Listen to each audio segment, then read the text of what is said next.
Science is the great antidote to the poison of enthusiasm and superstition. Hi, I'm Juliet Selgren, and this is my podcast, The Great Antidote, named for Adam Smith, brought to you by Liberty Fund.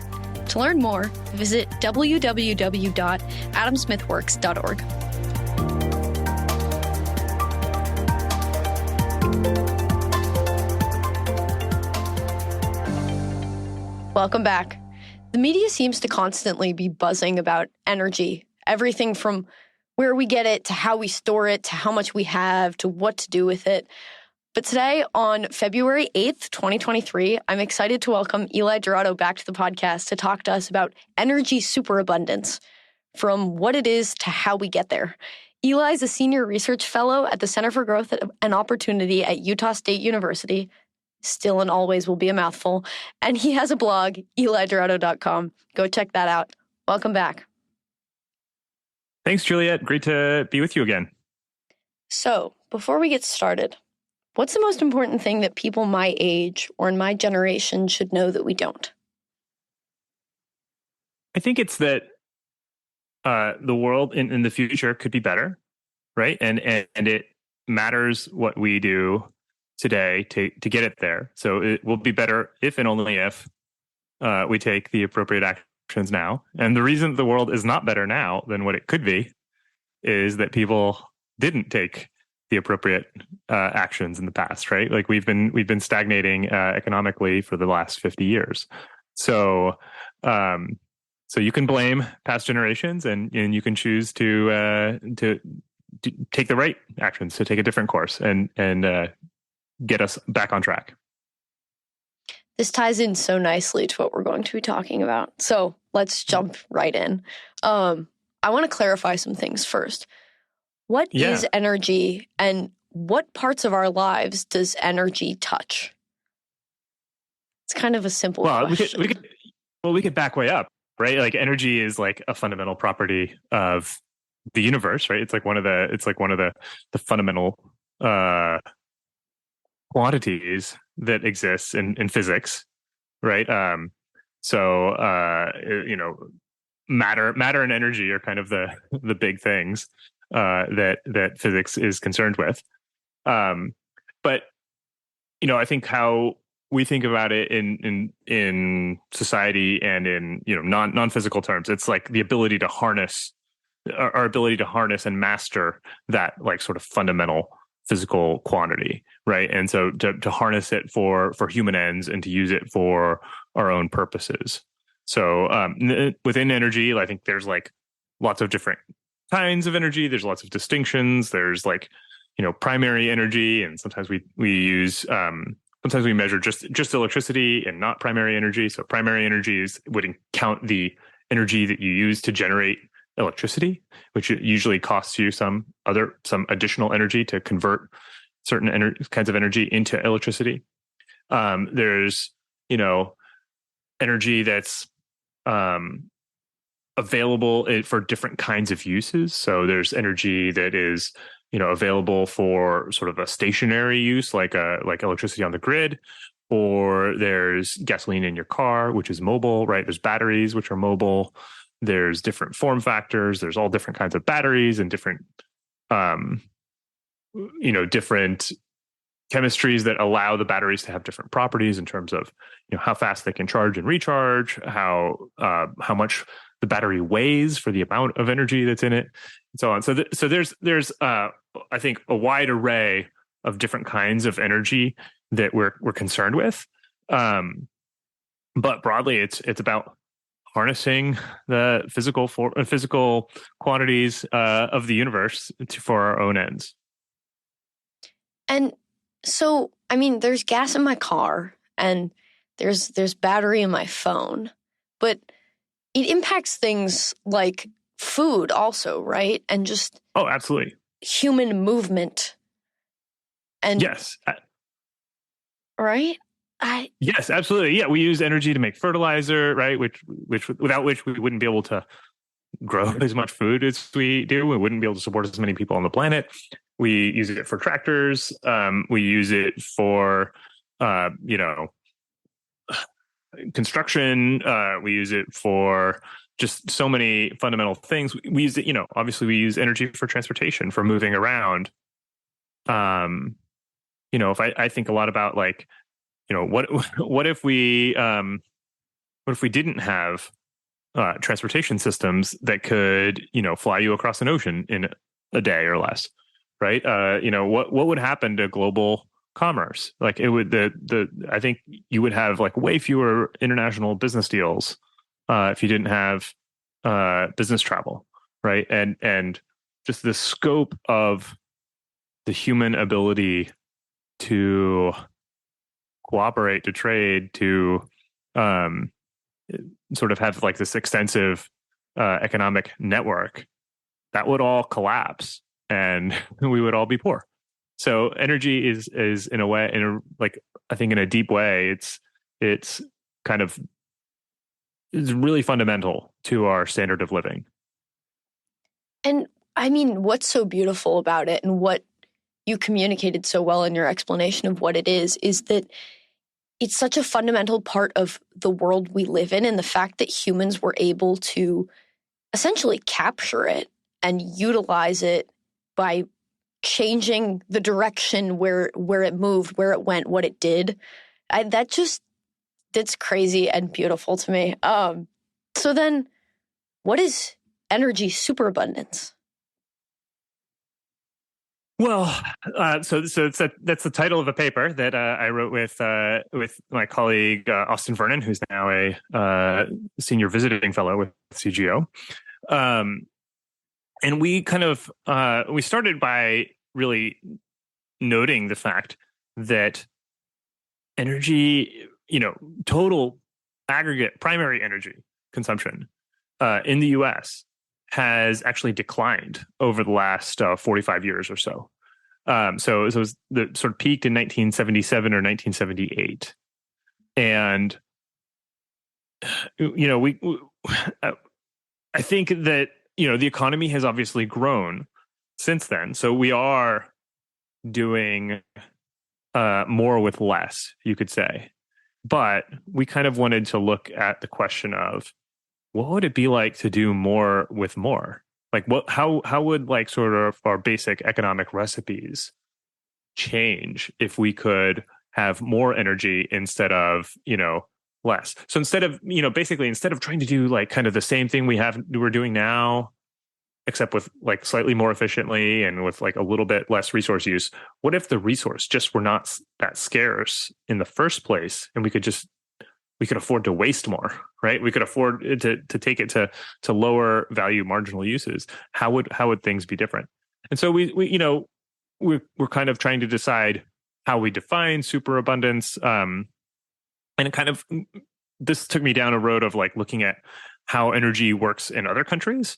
And one thing that's really interesting is that, Iceland has a ton of energy because they happen to be located on a volcano, which is really convenient if you want to harness a lot of geothermal energy, and they have a bunch of hydro energy as well, and so and it's very cold in the winter, so they have to use a lot of heating. So they have a very high level of primary energy, both production and consumption, and so we kind of defined it as like, okay, let's keep the standard as 2 times what Iceland has today, right? And assume what would the world be like if the U.S. or everyone had twice Iceland's current rate of primary energy consumption, and that's kind of where we drew the line as like, okay, that's when you're really talking about superabundance.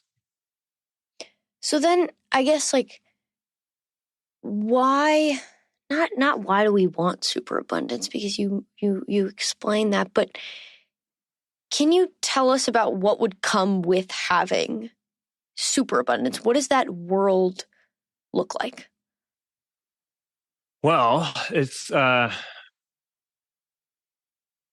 world where we do a lot of things differently than we do today, right? So we kind of go through a bunch of different sectors of the economy. We talk about in the paper, like, what does this mean for transportation? What does it mean for agriculture, for water, for materials? for new cities. So I mean, it's yeah, it's I think it's different across a lot of different sectors. It's hard to sum up, but it's a much wealthier world. It's one where, we are doing a lot more transportation of both goods and people, and taking things around the globe, faster for cargo, more last mile delivery for cargo, faster and more convenient transportation for humans, electric flying vehicles, what some people call flying cars, for sort of like taking you around, like regional flights, like supersonic aircraft for long distance flights. I think a lot more agriculture would be done in a controlled environment rather than out in a field somewhere where there could be pests and diseases and stuff, and where you have to use chemical pesticides, right? And we could grow stuff indoors, in a controlled environment, and not have to use as many pesticides and be more efficient with water use and so on. Um, we could, we could end drought, basically, everywhere in the world. We could desalinate a lot of water. We could pump it to where it needs to be. In the very worst case scenario, if energy was very cheap, we could condense water out of the air, which is, not a great solution in most cases, but that's basically because energy is so expensive. I think, climate change would cease to be a problem. We would, have all the energy it takes to not only take carbon out of the air, but to start to use the carbon that you isolate from the atmosphere as a new material, as a resource. And once you start, developing processes that use those carbon atoms that are, in the CO2 that's in the atmosphere, you're kind of like, oh, I can do something with that. Then you kind of flip the problem, and you're going to have too many people taking carbon out of the atmosphere, maybe. It changes energy availability, changes where you could live, where on the planet it makes sense to live. It's going to, there's just so many implications, industrial implications, especially for energy, that it really changes how we do everything. Wait, but why would we want to create more energy and have more energy? Because that means climate change and the end of the world. And I know you said that people will use the carbon, but why don't we just get rid of the carbon in the first place and not create more? Well, I think that there definitely is going to have to be a transition at some point into cleaner forms of energy. And transition's already underway in terms of people. We're phasing out coal in favor of, both, renewables like natural gas and wind, or solar and wind, but also natural gas as a sort of a bridge fuel. But ultimately, so I think both Austin and I think that clean energy is going to win out in the long run because it's going to be cheaper. So, solar and wind are very, very cheap ways of producing electricity right now. They're not reliable, and there's intermittency problems. But there are other ways to produce electricity that also are cheap and could be cheaper than fossil fuels. For example, nuclear energy is, it's very expensive today because of the regulatory obstacles. But it is, in principle, it's very cheap. Geothermal is something I'm really excited about. It's undergoing sort of a revival now because of advances that we've had in the shale fields. Learning how to frack for natural gas. It turns out that fracking, those techniques are incredibly useful for geothermal as well, and other kinds of subsurface engineering that we're doing for oil and gas. Extremely useful for what we'd call like advanced geothermal.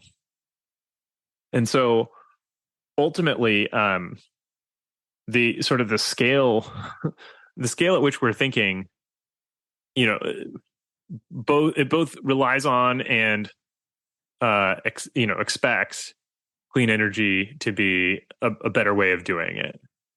One of the things that I did a just a calculation at one point. Sometimes people talk about what's called a Kardashev level 1 civilization, which is like you imagine our civilization is using energy equivalent to the level that like the sun is sending to Earth every day, right? And that would be, that's like 1,000 times more energy than what we're using.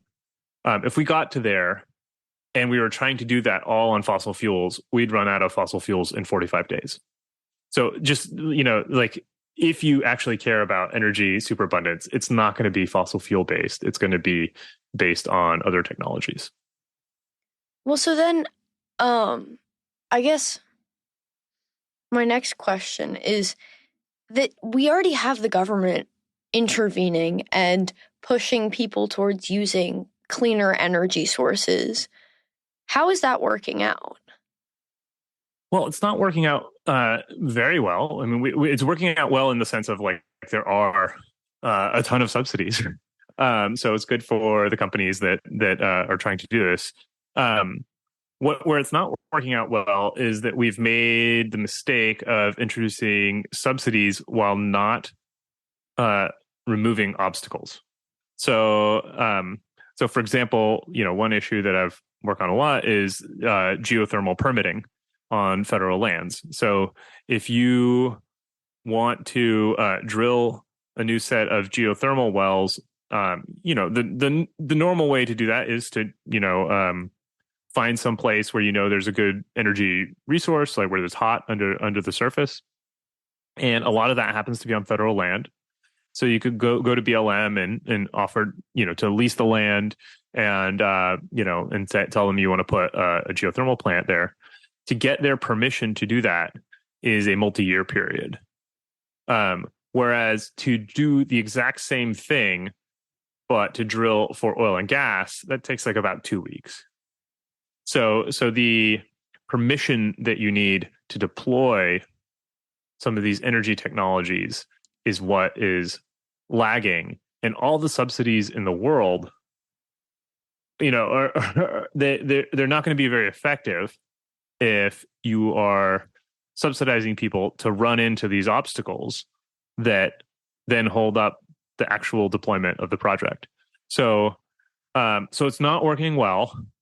We have all of these obstacles. They're mostly related to, or a lot of them are related to NEPA, which is the National Environmental Policy Act, which requires environmental reviews before agencies make certain decisions. And then I think also a lot is being held up by the Nuclear Regulatory Commission and the way we do nuclear licensing in this country. So, nuclear power, I think it should be about 2 cents per kilowatt hour in terms of like how much it costs to generate. If you just sort of take, sort of the physical costs and none of these plants or nuclear power plants are not very complicated in terms of our understanding of them. Like we very, very understand them very well. It would be trivial to from a scientific perspective, trivial to just like build a lot of these. And we're making it very, very hard to license them. And as a consequence, like all the nuclear plants, like people give up, either they give up before they built one or they build one and then they give up and they don't build another one of the same design. And so we basically get only like these super bespoke power plants that cost, 10 cents a kilowatt hour or more. And, the real price should be about 2 cents. So it's not going well. We introduce a lot of obstacles into energy deployment. And that is the main thing that's holding us back. And I mean, obstacles are a cost as well as, so the goal of government intervention in energy used to be that there would be an abundance of cheap energy. And now it's just a substitute, but there's still this cost of these obstacles. So how is the shifting of that goal? I don't know. Does that have any effect on today's current situation? Well, that I think we live in a time of like really good opportunity for energy. Um, if you think about why, more broadly in the economy, like why we've stagnated for the last 50 years, um, I think that a large part of it is just complacency. Like we haven't been serious. We haven't cared about, hustling and getting stuff done and being able to bear some inconveniences and so on. And I think that's a broad-based phenomenon. That's not like any one person that's at fault. It's like a lot of people. And today, with the climate situation, we have a big chunk of the population that for the first time like is not complacent about something, right? They may have exaggerated views of exactly what the climate problem is. But I think the climate problem is a real problem. It's probably not an existential threat, but if some people think it's an existential threat and they actually want to do something, I think at least they're not complacent. And so I think we're seeing a lot of discussion in Washington, especially in the last couple of years, about how are we going to deploy all this energy, especially now that we've funded it to a massive degree. And we need to get serious about getting rid of some of the obstacles. And so I'm actually really encouraged that there is as I said, for the first time, there's like a significant fraction of the population that actually wants to get stuff done. And so we'll see how it goes. I think it's going to be a while before people realize the depth of the change that needs to happen. But I think I think there's a chance we'll get there. And you mentioned this stagnation. So how is energy consumption tied to economic growth or economic stagnation? Oh, great question. So if you, I think if you tried to run the U.S. economy today on the energy levels of 200 years ago, you'd find you couldn't do it, right? So energy, in some sense, is like absolutely necessary for economic activity. And so more energy means you can do more stuff. Now, if you look at sort of the history of both, GDP and energy consumption in the U.S., GDP or sort of the growth rate in total factor productivity. So the rate at which, we've improved the ability to make goods out of a sort of a fixed basket of inputs. That started to decline in the early 1970s. And energy per capita in the U.S., primary energy per capita peaked in the sort of a couple of years later, 1977 or 1978, and so I think it's absolutely related. There's like we would need more energy to do basically any sort of like significant economic change in the U.S. probably requires a lot more energy. So I think they're very, very closely linked. And I've read a few places that it's imperative that we succeed at achieving this vision of energy superabundance, and it ties into this idea of stagnation. So, not what happens if we don't succeed, but what would be the costs to us if we don't succeed? I can't find another way to put it. Well, what I think is most likely is we would just continue to muddle along, right? Like, if you look at the U.S. economy since 2005, so like almost 18 years or so, it has grown very, very slowly. Um, both in terms of, um, total factor productivity and in terms of, per capita real GDP. Um, and part of my belief is that that slow rate of growth, um, it exposes, it creates a lot of social problems as well as economic problems. So when the economy is growing fast, everybody feels like a winner. Everybody like wants to play along. Everybody wants to cooperate, contribute to you know, everybody plays the game and plays by the rules because they know that if they just play by the rules for long enough, then um, they'll get a payoff at the end, right? Their lifestyle, their quality of life will improve because the economy is growing. The whole pie is getting bigger.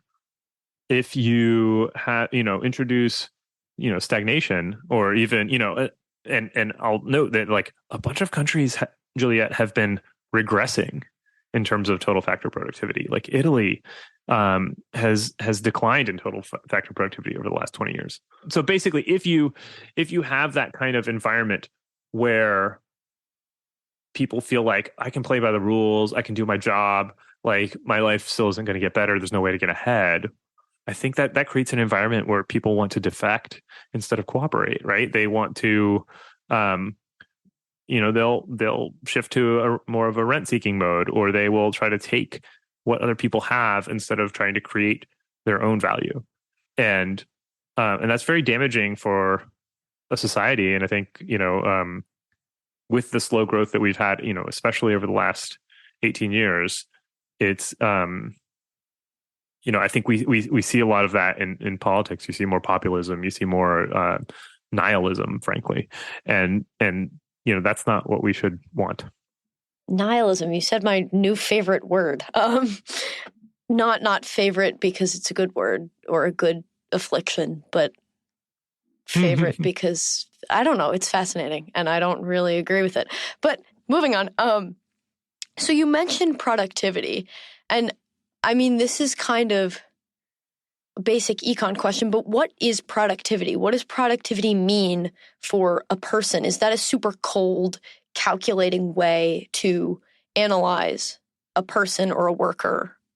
Or like, what does it say about economic growth?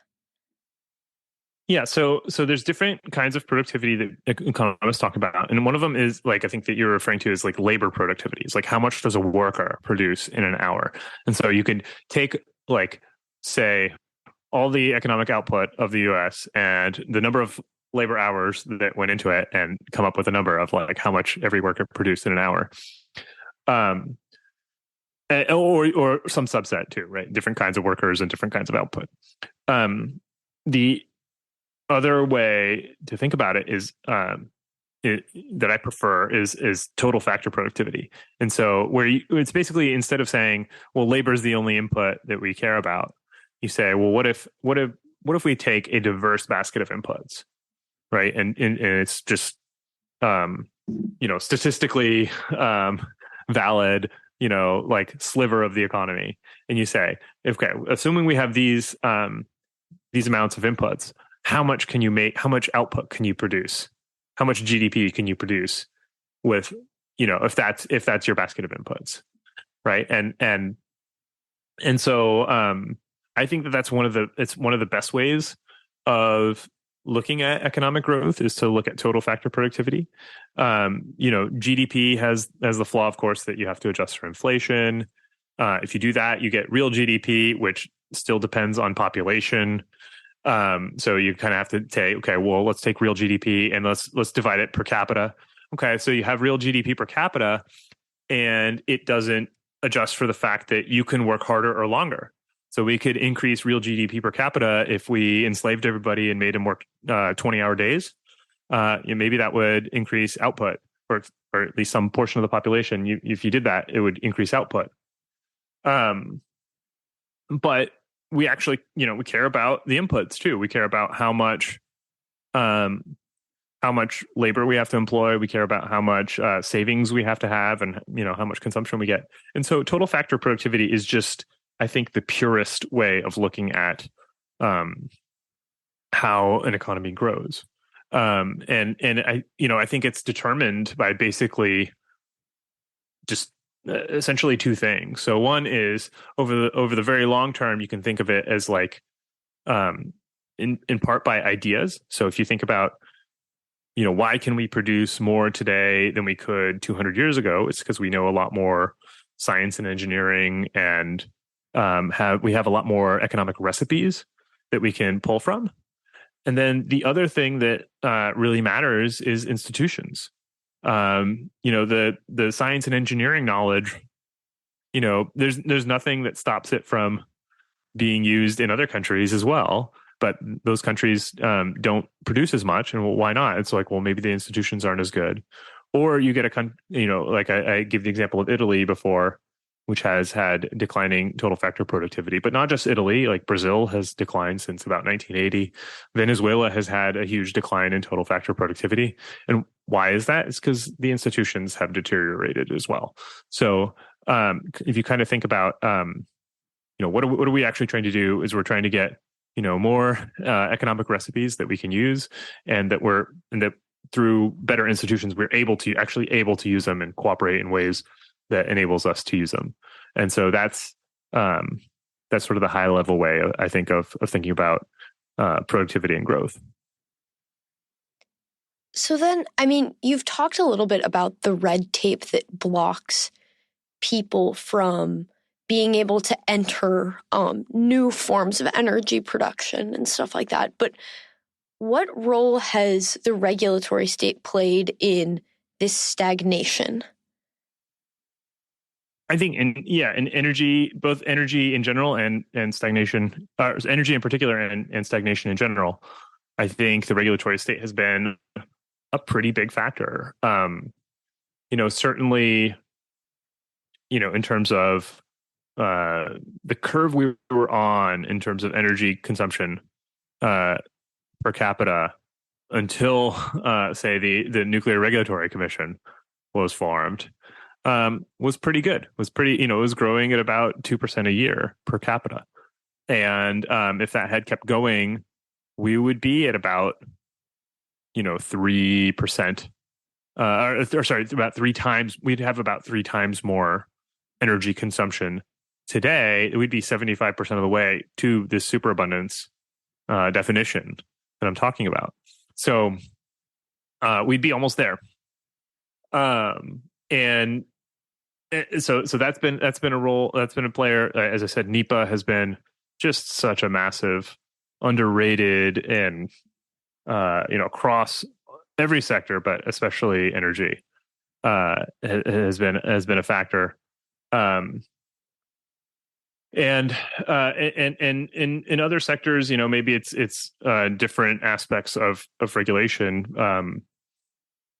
I think so. One of the poster children for stagnation that I care about is supersonic aviation.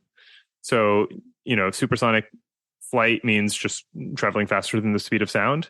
And we actually, if you look at sort of transatlantic speeds over time, we had the first commercial transatlantic route in 1939, which was, pretty slow. I don't remember the exact speed, but it was like 100 something miles an hour.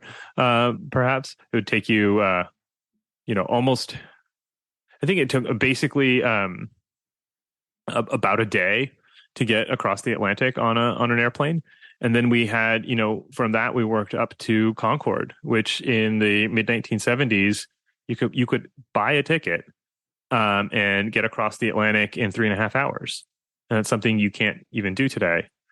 So why can we not do that today? It's not because we don't have the ideas. We don't know how to build supersonic airplanes anymore. It's because of regulations that make the entire supersonic sector, part of the market, not profitable. And so that means that nobody's making supersonic airplanes, which means that you can't buy a ticket on one. So it's been, I think regulations has been just a huge, not the only, but a huge factor in in stagnation. And that example is one that's pretty directly affected by energy. But what about the sectors of the economy that are affected by these sorts of regulations and that would benefit from energy abundance that we might not think about and that might not come to mind immediately? Um, yeah, I mean, I think you could say something like water policy, right, in the U.S., right, where we're taking we have all these um rules associated with water usage, especially out west, that's built around the idea that water is going to be scarce.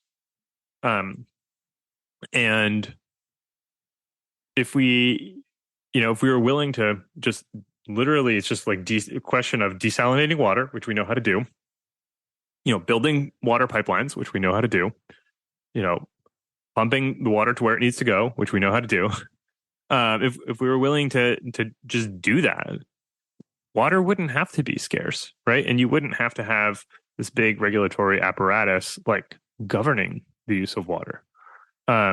So, there's just so many interdependencies here between, why aren't we doing that? Well, in part, it's permitting rules and so on, but I think it's also a lack of imagination and a spirit of that we can do things. Um, and it's nobody's job to think through how exactly we could do this and how we should do it. And nobody's responsible for that implementing it or executing on it. And so, yeah, I don't know if that answers your question. Yeah, I mean, isn't that the point of the market, that you don't have to like put someone in charge of implementing it? Yeah, well, this is something where there you could definitely imagine that we could adopt rules where somebody would spot the profit opportunity and decide that they could do it and they would do it. But that's not the system we have right now. There's no private actor that could conceive of this as a profitable business opportunity and do it without getting so much regulatory buy-in. You'd basically have to have the entire like the huge chunks of the government like buy into your proposition and agree to come along with you. It's not the idea of like the lone entrepreneur with the sort of the insight and just being willing to do it. He'd have to bring along the administrative state with him. So, given that, are you optimistic at all for the future of energy abundance, superabundance? I am, and like I said, I think surprisingly, I think it's being led by an actual sense of urgency that a lot of people feel to do something on climate as quickly as possible, and so there's a lot of investment going in on the R&D side, but there's importantly, I think there's just growing awareness of the nature of these obstacles. And so, I think that there's sort of an adjacent movement that's had, I think is a little earlier in the process, and that's the YIMBY movement. So if you think about the YIMBY movement, like especially out in California, where they've had a lot of legislative victories and they've succeeded in organizing to, repeal at least some of the obstacles that are going into building new housing. I think you could think about the energy superabundance movement as a few years behind that, but I think it will be propelled by a lot of the same kinds of people who are interested in organizing to sort of create the world that they want, and that's going to, just as in housing, it's going to happen by getting rid of some of the regulatory obstacles. That leaves me with a good amount of optimism that I did not have to begin with. So one last question. What is one thing that you believed at one time in your life that you later changed your position on, and why? Well, I think it gets back to one thing we were talking about here, which is, or we were just talking about, which is the sort of how the climate movement was going to impact a lot of these things. So I think when I first started, 20 or more years ago, looking at claims and the movements around climate change, I was very concerned that it was going to be a lot of degrowth, right? And we've certainly had some degrowth, so a degrowth movement that has formed out of the climate movement. But I think that there is this other faction that is growing in importance, and that wants to solve climate. Is very serious about solving climate, but they want to do it by building. They want to do it by building new energy plants, by driving down the cost of clean energy sources to where they're cheaper than fossil fuels, because ultimately that's the only way that you get other countries, especially poor countries that are very price sensitive, to adopt the clean technology. They're not going to sacrifice materially for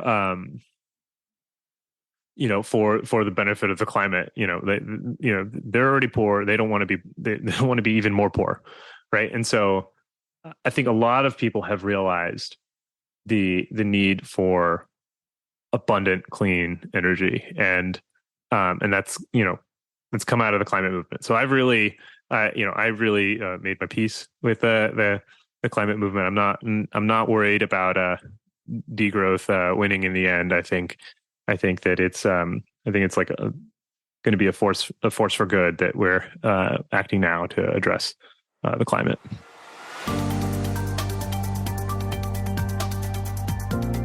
Once again, I'd like to thank my guest for their time and insight, and I'd like to thank you for listening to the Great Antidote podcast.